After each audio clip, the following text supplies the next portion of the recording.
bagaimana kita memaksimalkan fungsi masjid yang sebenarnya. Memaksimalkan fungsi masjid yang kemudian bisa kita lihat dalam perjalanan baginda Nabi Muhammad sallallahu alaihi wasallam. Nabi sallallahu alaihi wasallam, sebagaimana yang adik-adik atau jamaah semuanya, bapak-bapak, ibu-ibu semuanya ketahui, bahwa Nabi sallallahu alaihi wasallam beliau diangkat menjadi nabi di umur beliau 40 tahun. Di umur 40 tahun hitungan hijriah. 40 tahun hitungan hijriah. Karena berbeda, kalau hitungan Masehi itu umur Nabi SAW tidak sampai 40 tahun. Kalau hitungan Masehi itu umur Nabi SAW sekitar 38-39 tahun, ya, kalau hitungan Masehi. Kenapa? Karena Masehi dengan Hijriah itu tidak sama. Kalau Masehi jumlah harinya lebih banyak daripada Hijriah. Hijriah lebih sedikit. Jadi dia selalu bergeser. Tahun ini Idul Fitri tanggal sekian Masehi, tahun depan sudah berubah lagi, sudah berbeda lagi. Contohnya misalkan dulu kemerdekaan kita tahun 1945 itu di hari Jumat.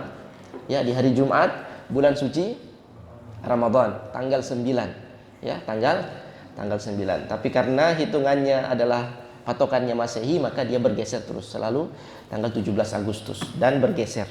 Tapi kalau misalkan kita pakai patokan Hijriah, itu berarti dia selalu kita rayakan kemerdekaan ini, bangsa Indonesia ini, di tanggal 9 bulan suci Ramadan. Jadi Hijriah itu lebih sedikit jumlah harinya dibandingkan dengan Masehi. Maka dari itu Nabi SAW diangkat di umur beliau 40 tahun hitungan Hijriah, yang kemudian Nabi SAW berdakwah di Mekah itu 12 tahun lebih dan dibulatkan menjadi 13 tahun. Kemudian Nabi SAW berhijrah dari Mekah ke Madinah bersama sahabatnya, kekasihnya, yaitu Abu Bakar As-Siddiq radhiyallahu anhu. Ada satu orang juga yang menemaninya, ya, yaitu seorang penunjuk jalan yang bernama Abdullah bin Uraiqid. Nah, dia ini penunjuk jalan. Waktu itu dia belum Islam. Belum Islam. Jadi dua orang Muslim ditemani oleh seorang penunjuk jalan yang profesional, ya, yang amanah, yaitu yang bernama Abdullah bin Uraiqid. Artinya di sini kita bisa ambil pelajaran bahwa boleh kita kerjasama dengan orang yang walaupun tidak seiman, tidak seagama, asal dia profesional. Ya, asal dia profesional. Jadi hijrah, bayangkan hijrah itu di mana Nabi SAW dan Sayyidina Abu Bakar As-Siddiq radhiyallahu anhu itu dalam keadaan terancam nyawanya. Dalam hal-hal yang seperti ini, Allah Subhanahu wa taala masih memberikan pelajaran bagi kita semua bahwa kita masih boleh bekerja sama dengan orang yang bukan seiman seagama, asal dengan landasan profesionalitas. Kemudian hijrah setelah dari Makkah menuju ke Madinah. Kemudian Nabi SAW sampai di mana terlebih dahulu? Jamaah ada yang tahu? Masuknya lewat mana? Lewat Quba. Dan ketika sampai di Quba, Nabi SAW di sana menginap hampir 2 minggu. Nah, di sana Nabi SAW pada sela-sela kesempatan beliau di Quba, Nabi SAW terlebih dahulu membangun fondasi Islam. Apa itu fondasi Islam? Yaitu al-masjid, yaitu tempat bersujud, rumah Allah Subhanahu wa taala. Ini menandakan bahwasanya pentingnya peran masjid dalam umat Islam. Dan ingat firman Allah Subhanahu wa taala, Allah berfirman, "Inna kulla syai'in khalaqnahu biqadar." Bahwa semua atau segala sesuatu yang aku ciptakan atau yang kami ciptakan, kata Allah Subhanahu wa taala. Jadi dalam Al-Qur'an itu jamaah sekalian, Allah Subhanahu wa taala sering menggunakan kata kami. Sering menggunakan kata kami, inna. Artinya inna di sini kami bukan bentuknya banyak, tapi bentuk penghormatan terhadap diri sendiri. Jadi inna kulla syai'in khalaqnahu biqadar. Segala sesuatu yang kami ciptakan dengan takarannya yang sudah paling tepat, dengan ukuran yang sudah kami ukur. Begitu juga dengan perintah Allah Subhanahu wa taala kepada Nabi Muhammad SAW hijrah ke Madinah, dan sesampainya di Madinah, di Madinah Nabi SAW terlebih dahulu masuk lewat Quba. Di situ Allah perintahkan untuk membangun masjid yang pertama, yaitu masjid Quba, dan itu memiliki suatu makna. Di sana Nabi SAW membangun Masjid Quba yang kemudian menjadi satu keutamaan atau kekhususan bagi Masjid Quba ini. Jamaah yang rahmati Allah Subhanahu wa taala, siapa saja yang melaksanakan 2 rakaat sunnah duha di Quba, maka sesungguhnya dia seakan-akan atau seperti melaksanakan 1 kali ibadah umroh secara sempurna. Nah, maka dari itu kalau bapak-bapak haji atau ibu-ibu haja atau siapa saja yang melaksanakan haji dan umroh ke Madinah, itu biasanya ada ziarah kota Madinah. Nah, 1 hari yang dikhususkan ziarah kota Madinah itu salah satunya yang diziarahi adalah Masjid Quba. Nah, karena itu disunnahkan oleh baginda Nabi Muhammad SAW, kita datang ke sana, kita laksanakan sholat 2 rakaat, kemudian keutamaan yang diperoleh adalah seakan-akan kita melaksanakan ibadah umroh secara sempurna. Dan Allah puji penduduk Quba ini, Allah puji mereka bahwasanya mereka adalah penduduk yang senang sekali bersuci. Dan makna bersuci ini juga adalah senang sekali mereka melaksanakan salat, ya. La masjidun ussisa 'ala taqwa min awwali yaumin ahaqqu an taquma fih. Masjid yang dibangun atas dasar ketakwaan, maka di sana lebih berhak untuk engkau mendirikan salat di dalamnya. Fihi rijalun yuhibbuna ayyatatahharu wallahu yuhibbul mutahhirin. Di sana ada orang-orang yang cinta untuk mensucikan diri mereka. Dan Allah Subhanahu wa taala cinta kepada orang-orang yang senang mensucikan diri mereka. Artinya orang yang suci ini bukan berarti orang yang tidak punya salah. Orang yang suci ini bukan berarti orang yang tidak punya salah. Karena manusia kita ini Allah ciptakan adalah makhluk yang pasti memiliki kesalahan. Namun yang dimaksud di sini adalah orang-orang yang ketika dia melakukan kesalahan, maka di sini dia berbalik, kemudian bertaubat dan kembali ke jalan Allah Subhanahu wa taala. Jadi kalau berbuat salah jangan putus asa. Ya Allah, saya sudah banyak dosa. Ya Allah, saya sudah banyak salah. Saya sudah malu untuk bertaubat, atau bertanya-tanya kepada diri, apakah saya masih diberikan kesempatan untuk bertaubat misalkan. Ada dahulu di zaman Bani Israel, Nabi SAW bercerita tentang seseorang, ini yang menceritakan Nabi Muhammad SAW, tentang seseorang yang membunuh jiwa manusia atau membunuh nyawa manusia atau menghilangkan nyawa manusia sebanyak 99 nyawa. Sebanyak berapa? 99 nyawa, ya. Dia sudah membunuh nih 99 nyawa. Kemudian tiba masa di mana dia ingin bertaubat. Dan dia ingin dicarikan terhadap seorang yang bisa memberikan jawaban, apakah dia bisa bertaubat atau tidak. Apakah kalau dia bertaubat, taubatnya diterima atau tidak oleh Allah Subhanahu wa taala. Fadulla ala rahibin. Kemudian dikatakan kepadanya, coba tanya rahib yang ini. Rahib di zaman itu Bani Israel, ulama mereka disebut dengan rahib. Nah, kemudian fadulla ala rahibin. Di sini Nabi SAW mengatakan kalimat rahib, orang yang dianggap sebagai pemuka agama, ya. Orang yang dianggap sebagai pemuka agama. Tapi Nabi SAW tidak menyebutkan alimin, tidak menyebutkan seorang ulama, tapi hanya pemuka agama, jabatannya saja. Fadulla ala rahibin, dikatakan coba tanya seorang kepada rahib ini. Maka dia datang kepada rahib ini dan bertanya, qataltu tis'an wa tis'ina nafsan. Aku telah membunuh 99 nyawa.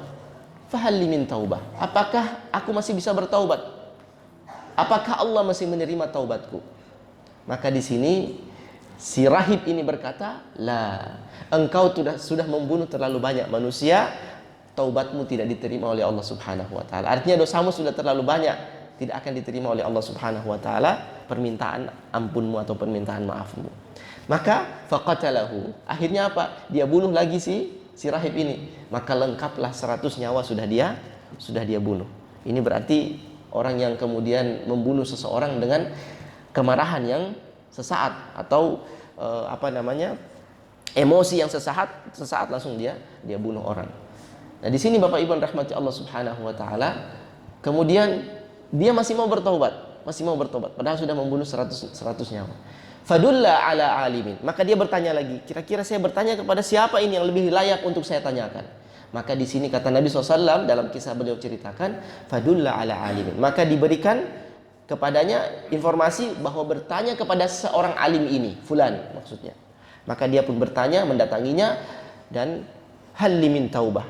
apakah aku masih memiliki kesempatan untuk bertaubat? Maka si alim ini berkata, wa man yahulu bainaka wa bainat taubah. Siapa yang bisa menghalangi antara dirimu dengan Allah untuk memberikanmu taubat? Artinya taubatmu masih bisa diterima oleh Allah Subhanahu wa taala. Masih ada kesempatan. Akan tetapi dengan satu syarat, engkau harus meninggalkan negerimu atau lingkunganmu yang kemudian mempengaruhimu dalam senantiasa melakukan maksiat kepada Allah Subhanahu wa taala. Jadi dikasih tahu, engkau masih bisa bertaubat dan diterima taubatmu dengan satu syarat, engkau pindah dari lingkungan yang buruk. Maka di sini kemudian dilakukan oleh si pembunuh ini. Dia berhijrah dari negeri, keluar dari negeri yang buruk menuju ke negeri yang baik, yang di sana banyak orang-orang yang menyembah Allah Subhanahu wa taala. Banyak orang-orang yang melaksanakan ibadah kepada Allah Subhanahu wa taala. Kemudian di tengah-tengah perjalanan, Bapak Ibu rahmati Allah Subhanahu wa taala, di sana ja'ahu malakul maut. Datang kepadanya malaikat maut menjemputnya. Dan Bapak Ibu rahmati Allah, nanti kalau kita meninggal itu di samping malaikat maut menjemput kita, ada dua jenis malaikat. Yang pertama malaikat rahmat, yang kedua malaikat azab. Kalau kita adalah seorang penghuni yang digolongkan sebagai penghuni surga, maka Allah akan mengutus malaikat maut, malaikat rahmat, ya, malaikat maut bersama malaikat rahmat untuk menjemput kita. Bidul wujuh, wajah mereka itu bercahaya terang, ka'anna wujuhahum syams. Kata Nabi SAW, seakan-akan wajah mereka itu seperti matahari. Nah, kemudian kalau seseorang itu tergolong penghuni neraka karena banyaknya dosa yang dia lakukan dan dia tidak bertaubat, maka yang akan menjemputnya adalah malaikat azab. Malaikat azab. Nah, di sini kejadian yang terjadi di sini adalah sungguh ajaib. Karena yang menjemput dia di samping malaikat maut adalah dua orang malaikat secara bersamaan, malaikat rahmat dan malaikat azab. Dan ini belum pernah terjadi sebelumnya. Kenapa? Fayatakhasaman. Dan di sini kedua malaikat ini berselisih. Kenapa mereka berselisih? Karena malaikat rahmat berkata, dia ini sudah bertaubat dan dosanya sudah diampuni, maka akulah yang berhak menjemputnya. Sedangkan malaikat azab, dia berkata bahwasanya lam ya'mal khairan qat. Dia ini belum melakukan satupun amal saleh. Dia baru bertaubat, tapi dia belum melakukan satupun amal saleh. Maka akulah yang berhak menjemputnya. Nah, di sini kemudian malaikat maut naik ke hadapan Allah dan bertanya, bagaimana cara memutuskannya ini? Jadi dicabut oleh malaikat maut, diserahkan kepada siapa ini? Jiwa orang ini. Maka di sini Allah Subhanahu wa taala memerintahkan untuk menghitung jarak antara negeri yang buruk dengan negeri yang baik. Di manakah jarak yang lebih dekat? Apakah jaraknya lebih dekat ke negeri yang buruk? Jika negeri yang buruk yang lebih dekat, maka dia dijemput atau diserahkan jiwanya kepada malaikat adab. Jika dia jaraknya itu lebih dekat kepada negeri yang baik, maka malaikat rahmatlah yang berhak untuk menjemput nyawanya. Jadi Bapak Ibu rahmati Allah Subhanahu wa taala, maka dihitunglah jaraknya dan kemudian diketahuilah bahwasanya Allah jadikan jaraknya itu lebih dekat kepada negeri yang baik, sehingga jiwanya diberikan dan ruhnya diberikan kepada malaikat rahmat. Jadi Bapak Ibu rahmati Allah Subhanahu wa taala, nanti ketika kita meninggal, mudah-mudahan kita tergolong orang-orang yang dijemput oleh malaikat rahmat. Amin ya rabbal alamin. Nanti ketika kita meninggal, kata Nabi SAW, sesungguhnya hamba Allah idza kana fi inqita'in minad dunya, jika dia berputus hubungan dengan dunia, wa iqbalun ilal akhirah, dan dia kemudian menghadapkan dirinya tidak menuju kemana-mana, hanya kepada negeri akhirat. Artinya sudah putus hubungan dengan dunia dan dia mulai menuju ke negeri akhirat, maka ja'ahu maka datang kepadanya malaikat dari langit, ya, bidul wujuh, wajah mereka putih, ma'ahum kafanun min akfanil jannah, wajah mereka putih seperti matahari bercahaya, kemudian membawa kafan dari surga, wa hanutun min hanutil jannah, kemudian wewangian dari surga. Kemudian ketika mau dicabut nyawanya, maka malaikat maut akan berkata kepada orang yang beriman ini, beramal saleh ini, ya ayyatuhan nafsut thayyibah ukhruji ila ridha minallah. Wahai jiwa yang bersih, jiwa yang harum, jiwa yang saleh, maka keluarlah engkau dari jasadmu ini menuju kepada ridha Allah Subhanahu wa taala. Maka kemudian dia mengeluarkan dan mencabut nyawa orang saleh ini seperti botol yang dituangkan ke dalam ke dalam gelas. Jadi halus sekali, ya, lembut sekali dicabutnya. Nah, kemudian setelah dia cabut, jiwa ini dalam genggaman malaikat maut, kemudian dia serahkan kepada malaikat rahmat dan dia taruh di kafan dari surga. Dan kafan itu kemudian dibaluri dengan wewangian dari surga. Kemudian jiwa itu diangkat ke langit sampai di pintu langit yang pertama, karena ada 7 lapis langit, masing-masing ada penjaganya. Sampai di pintu langit pertama, di gerbangnya ada penjaga dan kemudian diminta izin untuk dibukakan pintu langit yang pertama. Ketika dibukakan pintu langit yang pertama, maka di sini semerbak pintu langit, semerbak seisi langit yang pertama. Kemudian ditanyakan kepadanya, nyawa siapa ini? Maka disebutkan, ruh fulan ibnu fulan. Ini adalah nyawa fulan, anaknya fulan. Dia ini adalah orang yang ahli salat. Dia ini adalah orang yang berbakti kepada orang tua. Dia ini adalah orang yang rajin silaturahmi. Dia ini adalah orang ini. Disebutkan amal soleh dan kebaikan yang kemudian dia lakukan di dunia. Gelar-gelar kebaikan dia yang disematkan kepadanya.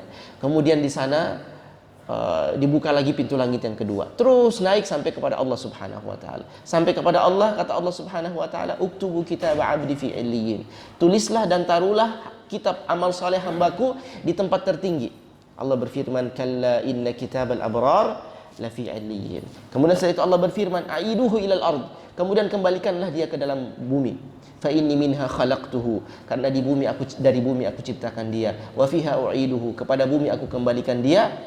Wa minha ukhrijuhu taratan ukhra, dan dari bumilah aku akan bangkitkan dia kedua kalinya di hari kiamat.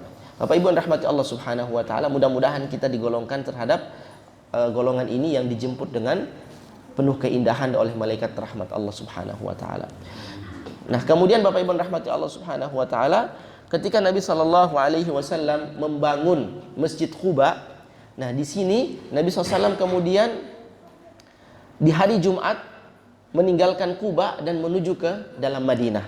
Nabi SAW ketika menuju ke dalam Madinah, kemudian mendapati di tengah jalan tiba atau bertepatan dengan waktu salat Jumat. Maka di sana Nabi SAW melaksanakan Jumat pertama secara berjamaah, yaitu di antara Madinah dan Quba. Nah, yang saat ini kemudian dibangun dengan masjid Jumat. Nah, setelah itu Nabi SAW menuju dan masuk ke dalam kota Madinah. Dan di sana Nabi Shallallahu Alaihi Wasallam ketika masuk, Nabi Shallallahu Alaihi Wasallam menaiki unta. Nah, unta Nabi SAW ini bernama Qaswa, diberi nama sebagai unta yang namanya Qaswa. Masuk di sana para Ansar atau penduduk Madinah, Bapak Ibu rahmati Allah Subhanahu wa taala, mereka kemudian masing-masing berebutan. Apa yang mereka perebutkan? Mereka memperebutkan tali atau pelana unta Nabi SAW. Jadi mereka berebutan supaya unta itu mengarah atau menyamping menuju ke rumahnya. Kenapa? Karena mereka berharap mendapatkan kemuliaan agar Nabi SAW tiba di Madinah ini tidak memiliki rumah, agar sementara tinggal dulu di rumah mereka. Jadi mereka berebutan, ya Rasulullah, rumahku luas, rumahku sudah aku persiapkan untukmu ya Rasulullah. Jadi seakan-akan ketika Rasulullah tiba, itu penduduk Madinah itu sudah menyiapkan tempat tinggal untuk Nabi SAW. Sudah menyiapkan tempat tinggal. Dan mereka berebutan untuk unta Nabi SAW itu menyamping dan parkir di rumahnya Nabi SAW. Kemudian apa kata Nabi SAW? Da'uha fa innaha ma'murah. Nabi SAW dengan hikmahnya dan petunjuk dari Allah mengatakan, tinggalkanlah, biarkanlah unta ini, karena sesungguhnya dia adalah ma'murah. Dia itu sudah diperintah oleh Allah Subhanahu wa taala. Di mana dia berhenti, disitulah tempatku, kata Rasulullah SAW. Dan kalimat ma'murah ini, Bapak Ibu rahmati Allah Subhanahu wa taala, adalah apa yang kemudian Allah Subhanahu wa taala untuk itu menciptakan alam semesta ini. Jadi tidak ada makhluk di dunia ini, di alam semesta ini, yang tidak diperintah oleh Allah Subhanahu wa taala. Baik itu yang Allah perintahkan, dia harus taat, atau Allah perintahkan kemudian Allah berikan pilihan, dia mau taat atau dia tidak mau taat. Seperti misalkan alam semesta ini, malaikat itu memiliki kewajiban kepada Allah Subhanahu wa taala, tidak bisa menolak perintah Allah Subhanahu wa taala. Sedangkan kita manusia, jin, itu Allah berikan pilihan. Kalau kita menginginkan, kita bisa menolak. Kalau kita tidak menginginkan, kalau kita juga menginginkan, kita bisa taat kepada Allah Subhanahu wa taala. Akan tetapi seluruh kejadian di dunia ini, seluruh yang Allah Subhanahu wa taala ciptakan di dunia ini sudah Allah ukur dan semuanya makmurah. Bumi ini berputar, awan ini berjalan, kemudian matahari, kemudian galaksi, seluruh alam semesta ini inna khalaqnahu biqadar. Kami telah menciptakan dengan takaran dan juga perintah dari kami, yaitu Allah Subhanahu wa taala. Bapak Ibu rahmati Allah Subhanahu wa taala. Kemudian kata Nabi SAW, da'uha fa innaha ma'murah. Tinggalkan dia karena dia ini diperintah oleh Allah Subhanahu wa taala. Sehingga unta ini berjalan dan diikuti oleh seluruh kaum Ansar. Dan ketika Nabi SAW di satu tempat dengan menaiki unta ini pun duduk. Ya, fabarakatin naqa. Sampai di satu tempat di sebuah tanah yang kemudian terhampar, di situ kemudian duduklah unta itu. Apa kata Nabi SAW setelah unta ini duduk? Hunal masjid, kata Nabi SAW. Disinilah tempat yang akan dibangun masjid, tempat bersujud, rumah Allah Subhanahu wa taala. Nah, kemudian Bapak Ibu rahmati Allah Subhanahu wa taala, di situ di samping di samping lokasi situ Nabi SAW bertanya, rumah siapa yang paling dekat? Maka yang paling dekat itu adalah rumah sahabat yang bernama Abu Ayyub Al-Ansari. Kemudian Nabi SAW pun tinggal sementara di sana, di rumah Abu Ayyub Al-Ansari dalam jangka waktu kurang lebih 6-7 bulan. Untuk apa? Proses Nabi SAW membangun Masjid Nabawi, dan juga kemudian di samping Masjid Nabawi membangun 2 rumah untuk beliau, yaitu rumah Sayyidah Saudah dan juga Siti Aisyah. Ya, di mana Siti Khadijah? Siti Khadijah meninggal di Mekah. Jadi Nabi SAW menikah pertama dengan Siti Khadijah di Mekah, kemudian meninggal. Siti Khadijah wafat di tahun 10 kenabian. Kemudian Nabi SAW menikah dengan Saudah yang berumur 65 tahun. Kemudian menikah lagi dengan Siti Aisyah radhiyallahu anha atas restu daripada bapaknya, itu Sayyidina Abu Bakar As-Siddiq radhiyallahu anhu. Kemudian berhijrah. Nah, dan ke Madinah. Kemudian di sana Nabi SAW membangun masjid, dan di samping masjid itu dibangunlah rumah Aisyah dan juga rumah Saudah. Di dalam rumah Aisyah inilah yang kemudian nanti Nabi SAW wafat dan dimakamkan di sana, di dalam rumah Siti Aisyah radhiyallahu anha. Bapak Ibu rahmati Allah Subhanahu wa taala, di sini kemudian Nabi SAW membangun Masjid Nabawi. Ya, Masjid Nabawi pertama-tama itu panjang dan lebarnya itu 60 hasta situ nadira, dan juga lebarnya 70 hasta. Jadi satu hasta itu kurang lebih sekitar setengah meter, ya, kurang lebih setengah meter. Jadi 30 kali 35 meter. Ya, itu Masjid Nabawi yang pertama kali dibangun oleh baginda Nabi Muhammad SAW. Kalau rumah Nabi berapa luasnya? Rumah Nabi itu kurang lebih sekitar 4 kali 5 meter. 4 kali 5 meter. Atau ada yang mengatakan 3 meter setengah kali 4 meter. Ada beberapa perbedaan. Tapi yang masyhur itu 4 kali 5 meter. Itu rumah dan istana manusia termulia, yaitu baginda Nabi Muhammad SAW. 4 kali 5 itu berapa luasnya, Pak? 20 meter. Kalau rumah kita sekarang berapa meter? Ya, rumah di sini rata-rata berapa meter? 99 meter, 100 ada. Berarti rumah yang saat ini 5 kali lipat, ya, 5 kali lipat lebih luas dibandingkan rumah baginda Nabi Muhammad sallallahu alaihi wasallam. Tapi dari rumah inilah kemudian kita semua menikmati yang namanya Islam, yang namanya keimanan. Masya Allah, itulah berkahnya Nabi Muhammad sallallahu alaihi wasallam. Dan masjid ini Bapak Ibu rahmati Allah, di saat Nabi SAW hijrah itu memiliki banyak fungsi. Nah, inilah yang kemudian menjadi inti daripada ceramah pada subuh kali ini. Saya bacakan ya secara cepat, kemudian kita mungkin semampu kita bisa membahas satu persatu. Jadi masjid itu fungsinya yang pertama al-hifadzu ala imanil muslimin.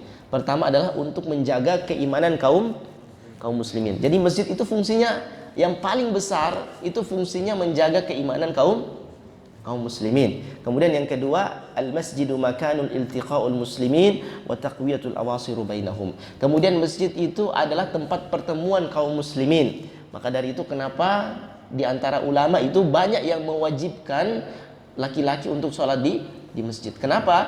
Karena untuk menguatkan hubungan di antara sesama muslim. Ya, kalau hubungan retak pasti banyak masalah. Tapi kalau hubungan erat pasti masalah pun bisa gampang diselesaikan. Kemudian yang ketiga, madrasatun li ta'limil muslimin kulla umuri hayatihim. Masjid juga sebagai sekolah. Jadi masjid juga sebagai sekolah. Di antaranya mungkin saat ini kita lakukan yaitu ta'lim, ya. Berarti sudah kita penuhi nih hak masjid, memakmurkan masjid dengan mengadakan acara seperti ini. Terima kasih BKM ya yang sudah memfasilitasi acara seperti ini. Mudah-mudahan Allah berikan balasan yang setimpal. Amin ya rabbal alamin. Kemudian juga masjid makanun liqiyadatil ummah. Nah, ini yang kemudian saat ini absen atau mungkin hilang di mayoritas fungsi masjid yang ada di zaman ini. Masjid adalah sebagai tempat untuk memimpin umat, umat. Ya, seperti apa contohnya? Seperti siasatul ummah al-islamiyah, seperti politik, ya. Kulluha min ahdir Rasul. Semuanya mulai dari zaman Rasulullah SAW, kemudian zaman Khulafaur Rasyidin, kemudian zaman para pemimpin-pemimpin yang besar. Itu masjid dijadikan sebagai tempat memutuskan sesuatu yang kemudian darurat, yang berkaitan tentang hajat maslahat umat, ya, atau maslahat rakyat. Itu ditarik keputusannya di mana dan musyawarahnya di mana? Musyawarahnya di dalam masjid. Kemudian masjid itu juga sebagai taisirul juyush. Nah, dahulu di zaman Rasulullah SAW itu pendaftaran tentara, ya, pendaftaran polisi, ya, bisa kita kiaskan seperti itu. Di mana pendaftarannya? Pendaftarannya itu di masjid. Bayangkan, pendaftarannya di masjid. Jadi kalau siapa yang mau daftar tentara, pendaftarannya di masjid. Yang mau daftar polisi, tesnya juga di masjid. Nah, kira-kira kalau pendaftaran di masjid, tes polisi, tes tentara di masjid, kira-kira ada yang neko-neko atau tidak? Nah, kemungkinannya kecil. Kemungkinannya kecil. Kemudian qararat al-harb minal masjid. Kemudian juga keputusan-keputusan peperangan, ya. Jika misalkan pada saat perang Khandaq, ya, ada musuh yang menyerang, ada penjajah yang ingin membantai kaum muslimin. Kemudian keputusan bagaimana? Apakah kita mengumpulkan pasukan dan menghadapi mereka di luar, ataukah kita bertahan di dalam kota? Maka keputusan-keputusan itu diambil di dalam masjid. Bermusyawarah. Nabi SAW ketika perang Khandaq bermusyawarah dengan para sahabat. Jumlah kita sedikit. Jumlah ahzab, para sekutu-sekutu musyrikin Arab, mereka telah berkumpul dan jumlah mereka lebih daripada 10.000. Jumlah kita lebih sedikit, 2.000 lebih. Ya, maka di sini sampai 3.000. Maka di sini apa keputusan dan kita? Maka dimusyawarahkan di dalam masjid.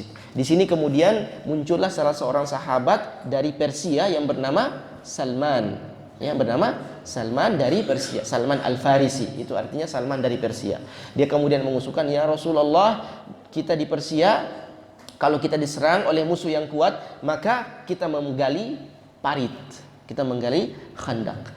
Nah, kemudian Nabi SAW ingin mendengarkan dan dijabarkan oleh Salman, seperti ini ya Rasulullah paritnya. Maka Nabi SAW menanyakan kepada para sahabat, dan di sini mereka setuju. Kemudian diputuskanlah untuk melaksanakan rencana dan usulan daripada Salman Al-Farisi. Kemudian apa yang terjadi di Khandaq? Kemudian Nabi SAW menggali parit berjarak sekitar 3 km lebih, ya, 3 km lebih. Kemudian paritnya itu di ujungnya digali oleh Ansar, ujungnya lagi digali oleh Muhajirin. Kenapa hanya 3 km, Ustadz? Kenapa tidak mengelilingi Madinah? Karena 3 km itu digali di pintu masuk. Ya, pasukan 10.000 lebih itu hanya bisa masuk di Khandaq, ya, hanya bisa masuk lewat Khandaq. Itu adalah semacam gerbang alami untuk memasuki kota Madinah. Dan di sini Nabi SAW kemudian membangun parit yang jaraknya 3 km setengah, ujungnya digali oleh Ansar, ujungnya sebelah lagi digali oleh kaum Muhajirin. Nah, inilah yang disebut dengan amal jama'i. Bayangkan kalau mereka tidak sholat berjamaah di masjid, kira-kira mau tidak bergotong royong seperti ini? Pasti susah. Tapi karena mereka rajin ke masjid, mengetahui fungsi dan daruratnya masjid, maka mereka pun dengan gampangnya, mudahnya melaksanakan hal ini. Lebarnya berapa Ustaz? Lebarnya 5 meter. Parit itu lebarnya 5 meter. Supaya apa 5 meter ini? Supaya kuda tidak bisa melompat, ya. Karena diketahui dalam sejarah itu termasuk keahlian perang para bangsa Arab, itu keahlian mereka berkuda. Jadi mereka itu bisa melompat dengan kudanya itu dengan lompatan yang jauh. Maka digalilah 5 meter. Itu pun nanti ketika proses perang Khandaq masih ada yang bisa melompat. Bayangkan 5 meter masih ada yang bisa melompatinya. Nah, itu yang kemudian menjadi mubarazah. Setelah mereka melompat, kemudian tanding lawan satu antara Khalid bin Walid dengan panglima mereka atau pimpinan perang mereka. Nah, kedalamannya berapa? Kedalamannya 3 meter. Kedalamannya 3 meter atau 2 meter sekian, ya. Itu dalam riwayat sekitar 5 hasta, sekitar 5 hasta. Bapak Ibu rahmati Allah Subhanahu wa taala, keputusan-keputusan seperti ini itu diambil di mana? Diambil di masjid. Nah, kemudian berbicara tentang perang, berapa kali Nabi SAW berperang? Maksudnya kegiatan militer ini, ya, kegiatan militer. Berapa kali? Ada yang tahu jawabannya? Berapa kali Nabi SAW berperang selama beliau di Madinah? Dalam riwayat Al-Waqidi itu 47 kali Nabi SAW berperang. 47 kali. Dari 47 kali itu yang dipimpin langsung oleh baginda Nabi Muhammad SAW itu 27 kali peperangan. 27 kali peperangan. 27 kali peperangan. Itu Nabi SAW pimpin langsung. Sisanya yang 20 itu Nabi SAW tunjuk panglima fulan misalkan. Kamu wahai Zaid bin Al-Harith, kamu jadi panglima. Atau Abu Salamah, kamu jadi panglima. Atau siapa? Peperangan pertama namanya Saiful Bahar, ya, yang dipimpin oleh Hamzah bin Abdul Muttalib. Hamzah, pamanku, kamu jadi panglima. Nah, Nabi SAW mengutus saraya, ya, pasukan-pasukan, batalion-batalion untuk aktivitas kegiatan militer negara. Itu 20 kali. Tapi perang yang dipimpin langsung Nabi SAW itu 27 kali. Itu disebut dengan ghazwah. Nah, dari 27 kali, Bapak Ibu rahmati Allah, apakah semua terjadi peperangan? Apakah semua terjadi perperangan? Artinya benturan tentara? Tidak semuanya. Yang terjadi berapa banyak, Ustadz? Yang terjadi hanya 9 saja. Yang terjadi hanya 9 saja. Loh, sisanya kemana, Ustadz? Sisanya musuh sudah takut terlebih dahulu. Musuh sudah takut terlebih dahulu atau musuh sudah menyerah terlebih dahulu. Nah, jadi Nabi SAW pimpin pasukan, contohnya di perang terakhir yang paling besar jumlah kaum muslimin itu perang Tabuk namanya. Perang Tabuk itu jumlahnya 40.000 pasukan kaum muslimin melawan 100.000 lebih pasukan Romawi. 100.000 lebih, sekitar 3 kali lipat kurang lebih atau 2 kali lipat lebih. Baik, apakah terjadi peperangan? Tidak terjadi peperangan. Kenapa? Karena Romawi ketika melihat kaum muslimin yang berjumlah 40.000, walaupun mereka 100.000 lebih, mereka mengatakan kami tidak bisa mengalahkannya. Kenapa mereka mengatakan kami tidak bisa mengalahkannya? Karena ada pengalaman sebelumnya, yaitu perang Mu'tah namanya. Perang Mu'tah itu kaum muslimin berjumlah 3.000 melawan 100.000 kaum Romawi. Ya, kemudian di sini 3.000 tidak bisa dibinasakan, tidak bisa dibantai total. Tapi mereka masih selamat dan pulang ke Madinah. Nah, logika dan hitung-hitungannya Romawi waktu itu 3.000 saja belum bisa kami kalahkan, walaupun kaum muslimin juga tidak menang, ya, bisa dikatakan imbang. 3.000 saja tidak bisa kami kalahkan, maka bagaimana dengan 40.000? Dan 3.000 itu bukan Nabi Muhammad yang pimpin, tapi 3 orang panglima yang syahid, Abdullah bin Rawaha, Zaid bin Al-Harith, sama Ja'far bin Abdul Muttalib. 3 panglima ini syahid, kemudian muncullah Khalid bin Walid, panglima keempat sebagai pengganti. Nah, itu Khalid bin Walid kemudian strategi mundur secara teratur sampai pulang ke Madinah. Karena mustahil 3.000 mengalahkan 100.000. Akhirnya dia mundur secara teratur. Logika Romawi saat itu 3.000 saja belum bisa kami bantai, kami binasakan, bagaimana dengan 40.000? Akhirnya apa? Mereka pun bubar. Di Tabuk tidak jadi berperang. Nah, jadi tidak semua peperangan yang dipimpin Nabi SAW terjadi peperangan, musuh terlebih dahulu menyerah atau musuh mundur dari medan perang. Nah, berarti kemenangan kaum muslimin. Itu berapa semuanya, Bapak Ibu? 47 kali. Nah, ada satu kitab namanya Khulasatul Bahiyah. Dia bahkan menuliskan operasi militer Nabi SAW itu sebanyak 100 kali. Sebanyak 100 kali. Jadi ada 3 level. Ada level paling tinggi namanya ghazwah, itu perang yang dipimpin langsung Nabi Muhammad SAW. Level di bawah namanya ma'rakah, itu ditunjuk siapa panglima, kemudian dialah yang memimpin pasukan ke suatu tempat tergantung tugas dan misinya. Kemudian yang di bawah lagi itu adalah misi asasinasi. Misi asasinasi itu ada, artinya ini hanya dikerjakan oleh 2-3 orang saja. Itu ada di zaman itu, di zaman Rasulullah SAW. Saya mau tanya Bapak Ibu rahmati Allah, kira-kira strategi perang seperti ini, misi asasinasi yang di zaman kita ini yang mempraktekkan itu siapa? Negara apa yang mempraktekkan misi asasinasi ini yang kita biasa dengar? Itu Israel.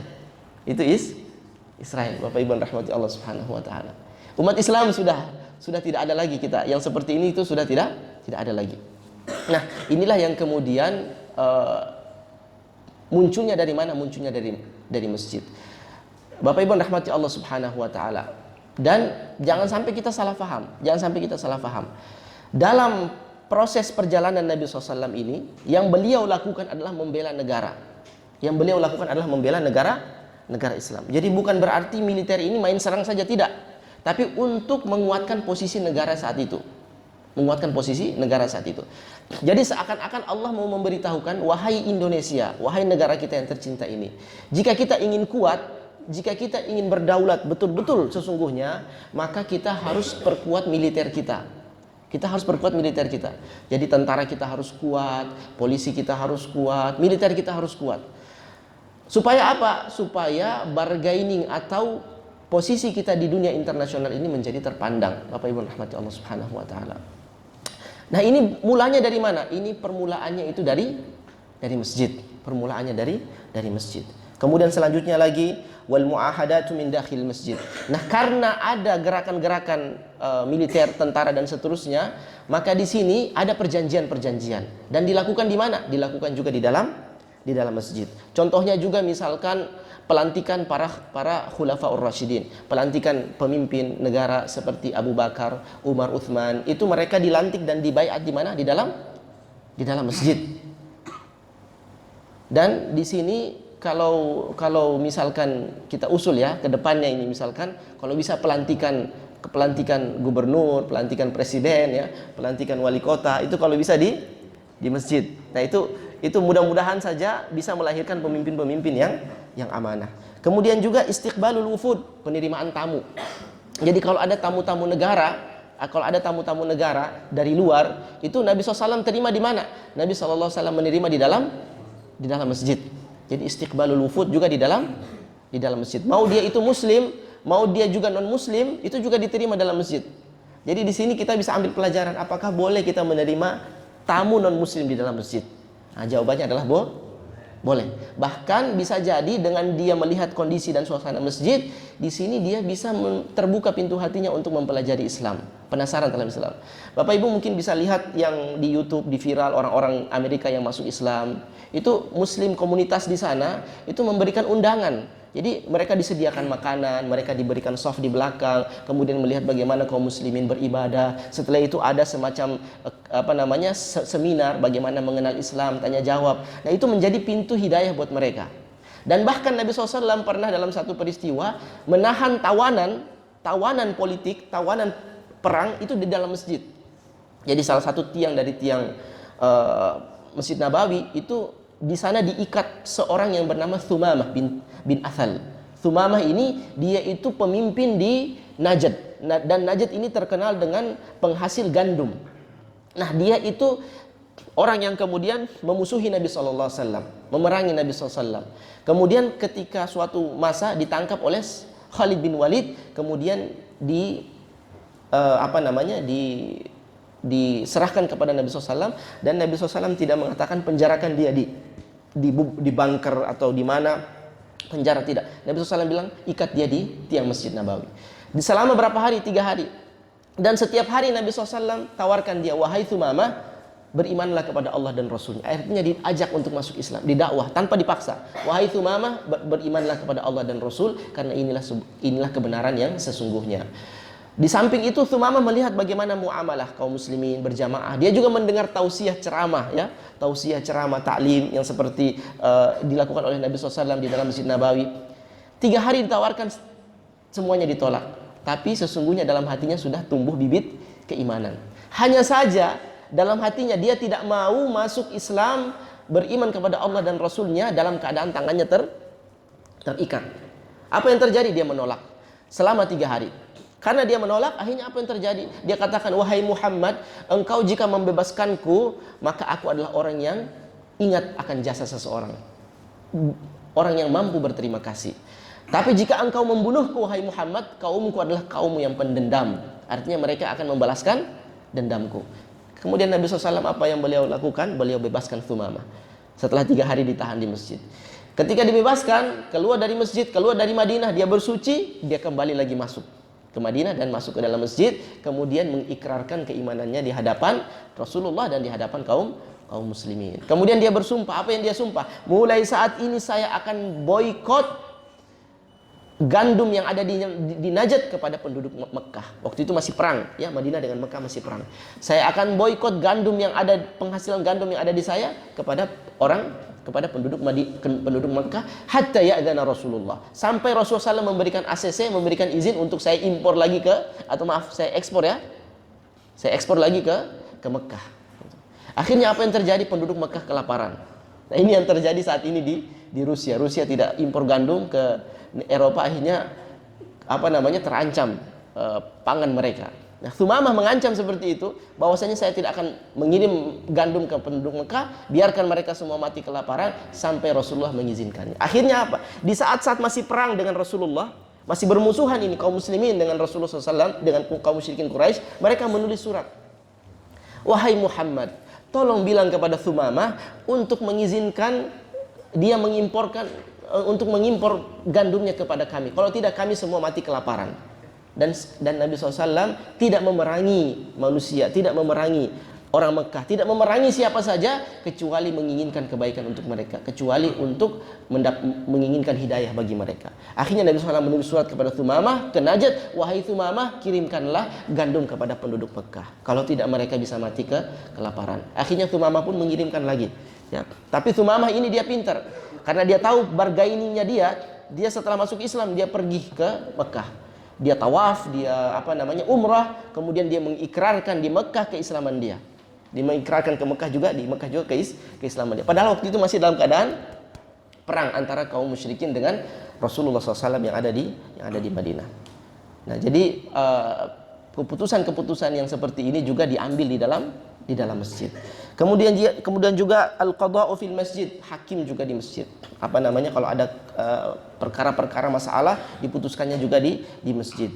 Kemudian al-masjidu aidan makanu i'lanul afrah.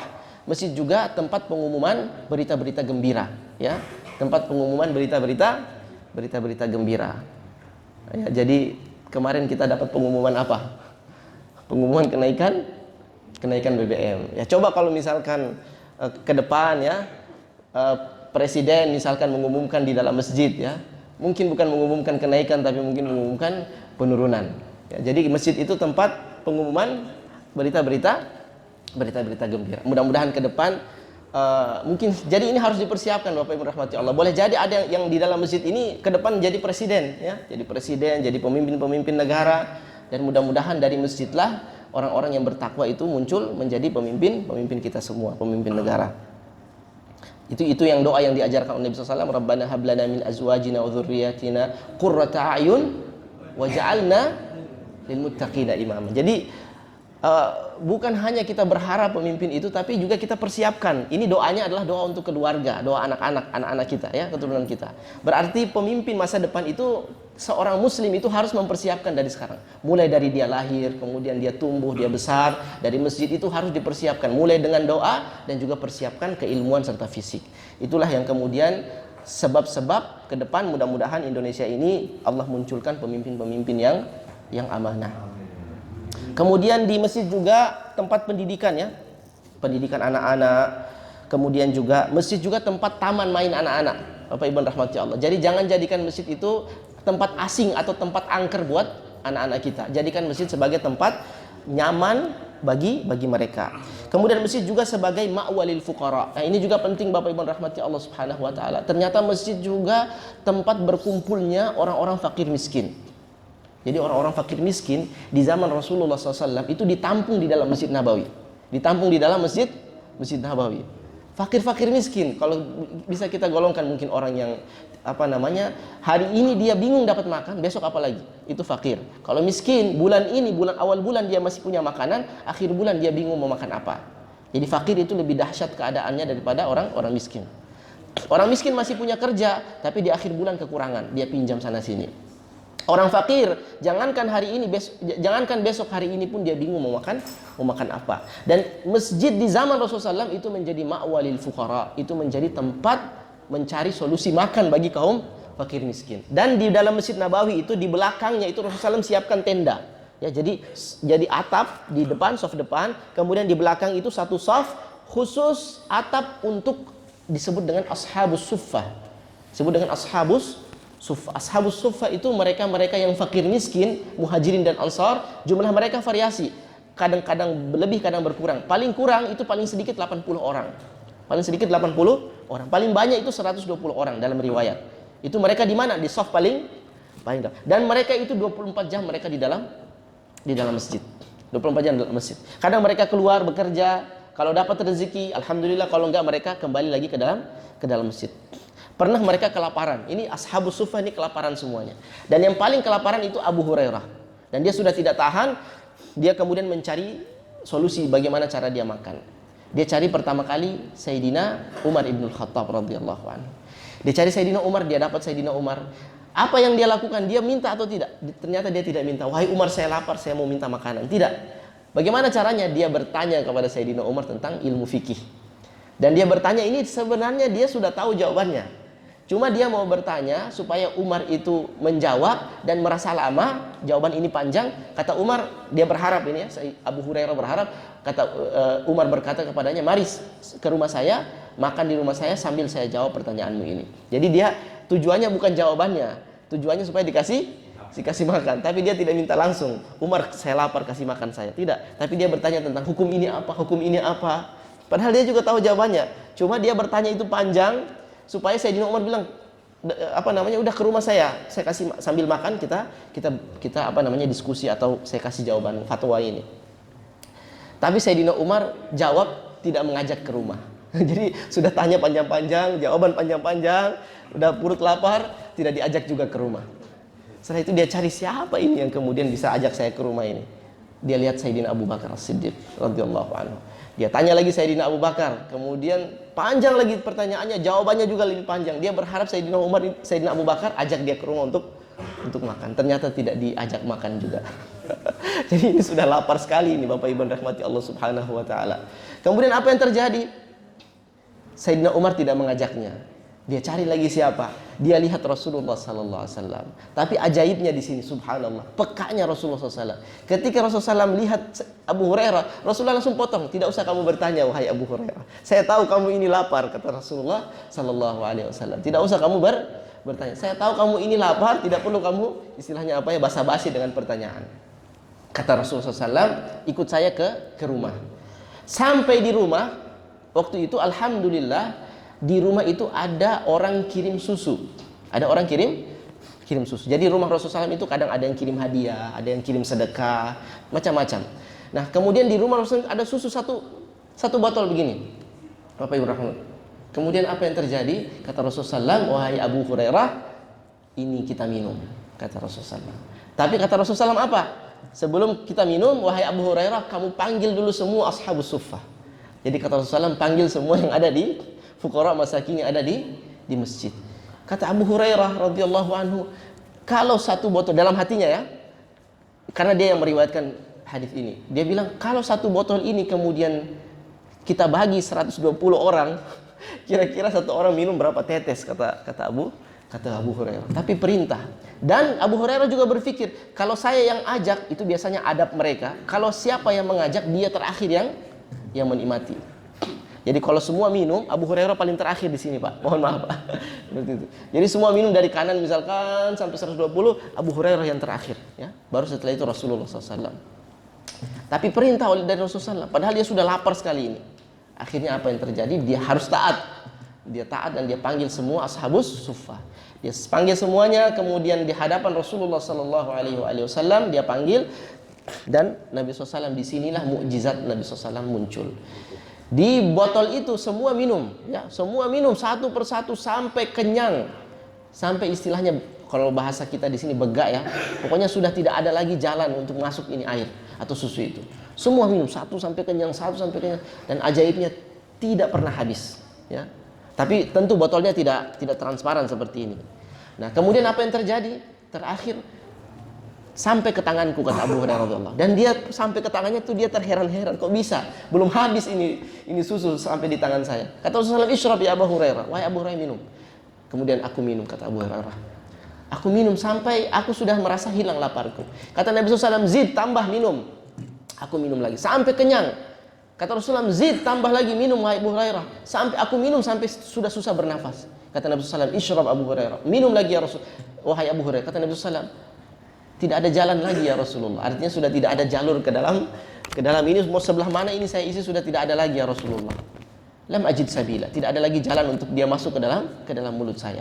Baru setelah itu Rasulullah SAW ambil, kemudian diminum oleh baginda Nabi Muhammad sallallahu alaihi wasallam.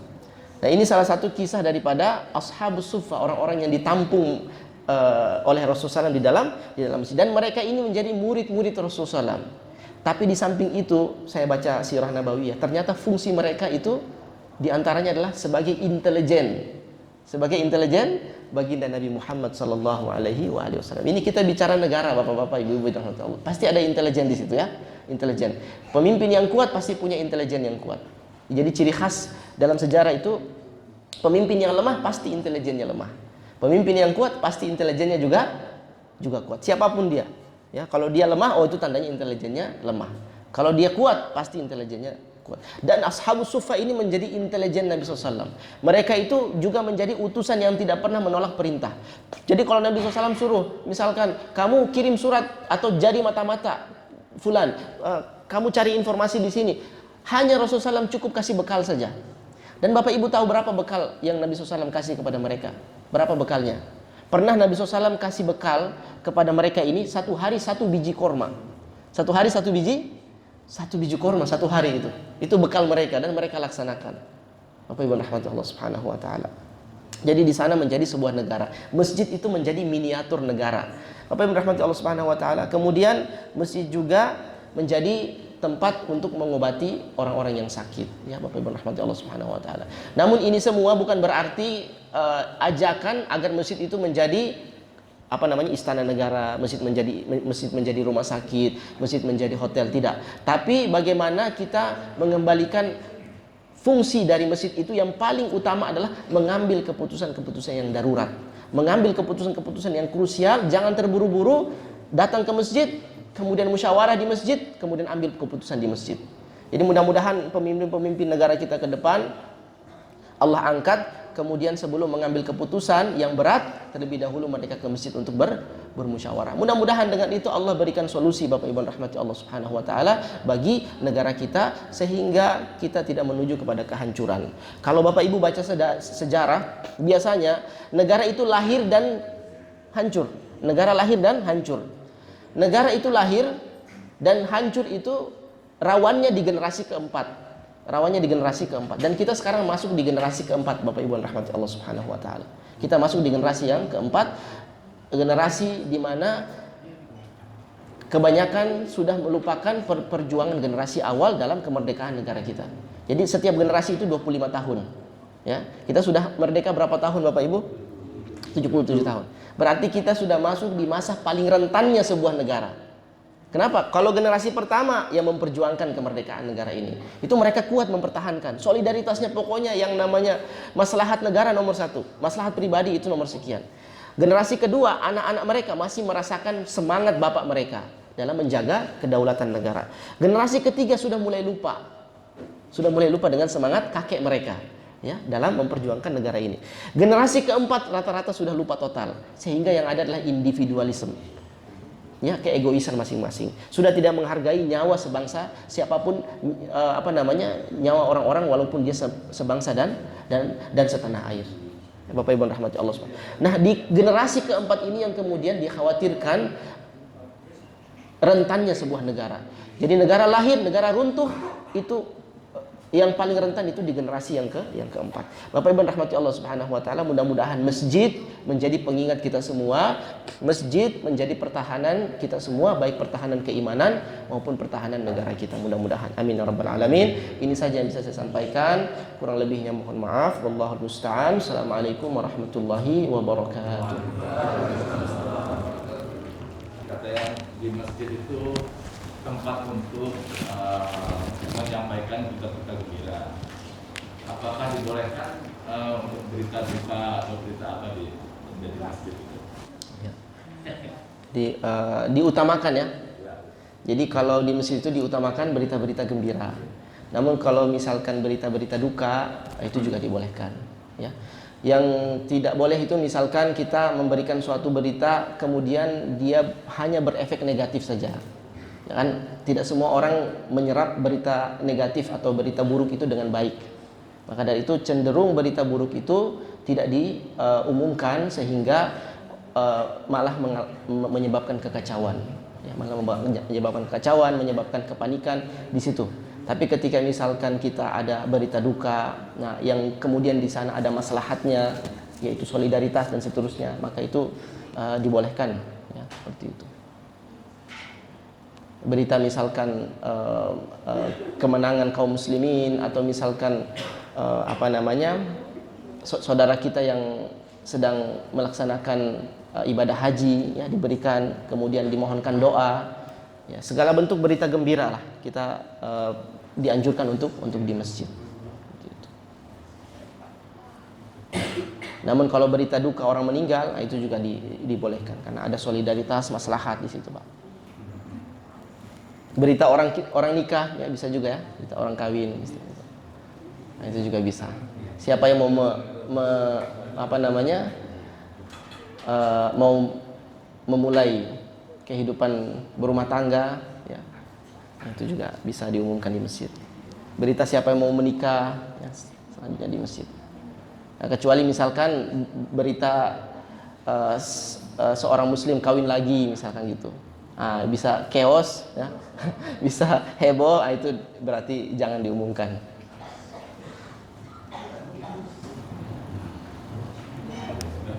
Baik, Ustaz. Ya. Terima kasih.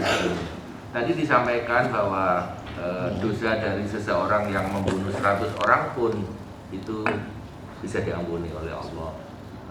Mohon pencerahan buat saya terutama, Ustaz. Apakah ada dosa yang tidak terampuni? Dosa yang tidak, sebenarnya semua dosa itu diampunkan, ya. Semua dosa diampunkan asalkan kita bertaubat di dunia. Walaupun itu dosa syirik, ya. Dosa syirik, dosa sihir, selama dia bertaubat di dunia, itu diampunkan oleh Allah Subhanahu wa taala. Ya. Jadi dunia ini adalah kesempatan kita selama masih hidup, itu kesempatan kita untuk bertaubat. Tapi ketika misalkan matahari sudah terbit dan terbenam di waktu yang di posisi yang terbalik, saat ini terbit di timur, terbenam di barat. Nah, nanti kalau terbitnya di barat, terbenamnya di timur, maka itu pintu taubat tertutup.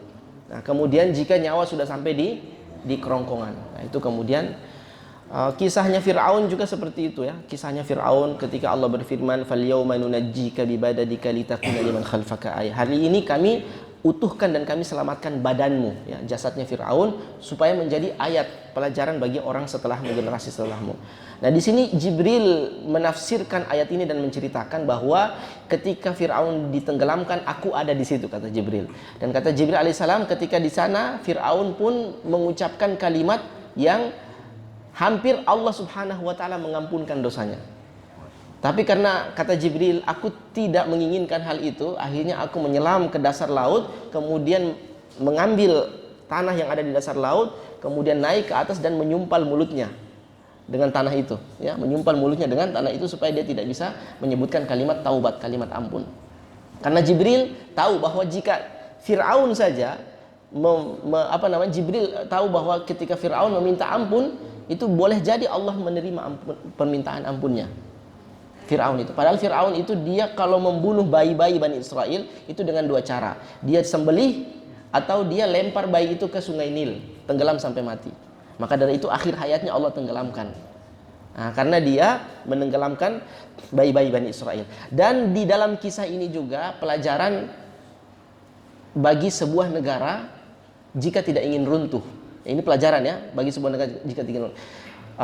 Kata dosen saya yang ahli sejarah, dia mengatakan bahwa ketika kita ingin mempelajari sebab-sebab negara itu runtuh, jangan pelajari di waktu dia runtuh, tapi tarik 40 tahun sebelumnya.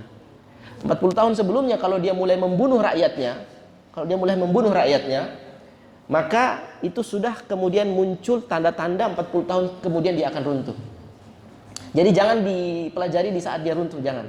Tarik 40 tahun sebelumnya. Kalau dia bunuh rakyatnya, maka 40 tahun kemudian Allah akan takdirkan negara itu runtuh. Nah, jadi Fir'aun ketika membantai bayi-bayi Bani Israel yang tidak bersalah ini, di sana lahir siapa?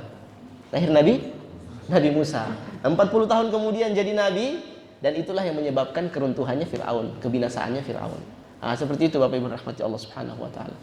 Jadi contohnya lagi misalkan Turki Utsmani ya, kekhalifahan Turki Utsmani. Itu 40 tahun sebelum dia runtuh, dia mulai menggantung orang-orang tanpa persidangan. Dan orang-orang yang bersalah diselamatkan. Nah, jadi orang yang tidak bersalah dihukum mati, sedangkan orang yang bersalah justru diselamatkan. Jadi dia mulai melakukan itu, akhirnya apa? 40 tahun atau 30 tahun, 40 tahun setelahnya lahirnya generasi Kamal Ataturk. Nah, kemudian di generasi itulah yang kemudian cikal bakal keruntuhan negara. Jadi yang meruntuhkan negara itu sebenarnya rakyatnya juga. Yang meruntuhkan negara itu adalah rakyatnya juga. Nah, seperti itu. Jadi cikal bakal sebuah negara kuat runtuh itu adalah ketika dia mulai membunuh rakyatnya. Dan dia akan kuat ketika dia melindungi rakyatnya.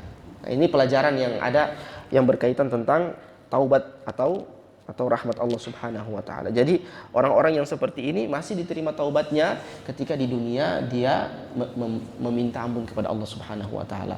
Saat ini juga andaikan nih, Bapak Ibu rahmati Allah, andaikan iblis laknatullah minta ampun, maka dia juga diterima ampunnya, permintaan ampun dari Allah Subhanahu wa taala. Padahal bayangkan dia sudah menyesatkan berapa juta manusia, berapa miliar manusia dari zaman dahulu.